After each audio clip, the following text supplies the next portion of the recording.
Hola, un saludo para todos. Les habla el Dr. Leonel Céspedes, médico neurocirujano, y les doy la bienvenida al podcast informativo de ese mediquito para que te mantengas informado en el mundo de la medicina y así puedas cuidar mejor tu salud y la de tus familiares.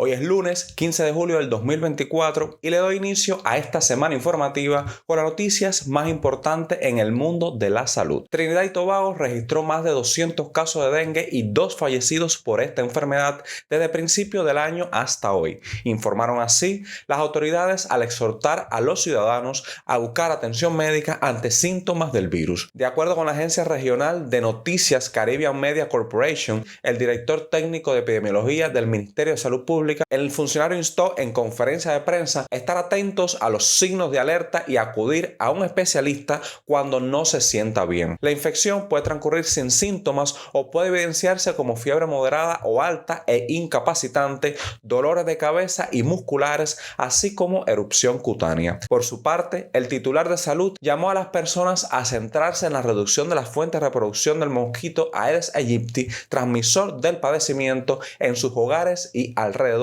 donde quiera que haya agua clara, limpia o estancada. En otra noticia nos vamos a Argentina, pues el ministro de Salud Pública dio a conocer los últimos datos sobre la incidencia de las infecciones respiratorias en la nación. Según el ministro, los estudios reportados por la red de virus respiratorios muestran un pronunciado aumento de las detenciones de influenza entre la semana del 16 y 23 y mediados de abril y principio de junio, con un menor número de los casos notificados a partir de la semana del 24, permaneciendo en valores altos y con más de 1.000 casos semanales entre las semanas del 22 y el 24, correspondiente a finales de mayo e inicios de junio. Se verifica así un paulatino ascenso de detenciones de virus sincitial respiratorio, con más de 700 casos registrados en las últimas 4 semanas. En la semana 26 del 2024, además se detecta circulación del SARS-CoV-2, metaneumovirus, adenovirus y parainfluenza. En el caso del virus sincitial respiratorio, reconocido por ser el agente causal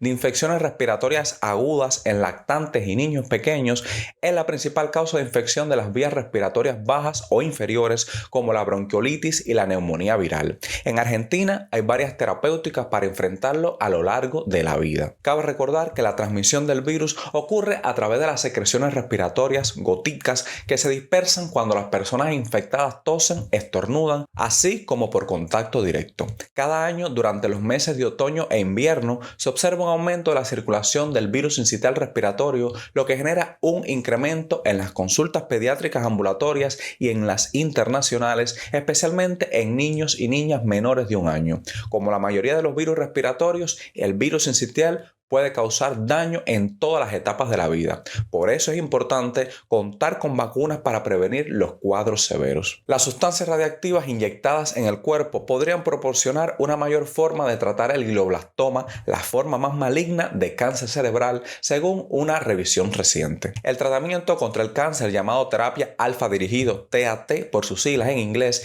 implica la inyección de partículas alfa radiactivas unidos a moléculas especiales que buscan células cancerosas en el cuerpo. Los experimentos preclínicos muestran que el TAT aumenta las tasas de supervivencia en un 16% por los casos de glioblastoma recién diagnosticados y en un 36% en los tumores recurrentes, informó así un investigador en la revista Target Oncology. La TAT es un enfoque más potente y preciso de la radioterapia, en lo que una máquina emite rayos gamma dirigidos a través del cuerpo hacia un tumor objetivo. El TAT suministra altas cantidades de radiación letal al tumor a muy corta distancia, alcanzando su objetivo sin afectar significativamente al tejido sano circundante. Las partículas alfa son hasta 10 veces más potentes en comparación con la radioterapia de fotones estándar, eliminando las células cancerosas o al menos ralentizando su crecimiento futuro al dañar directamente su ADN. Para la revisión de la evidencia, los investigadores evaluaron los resultados de 34 estudios previos relacionados con el tratamiento de glioblastoma con TAT.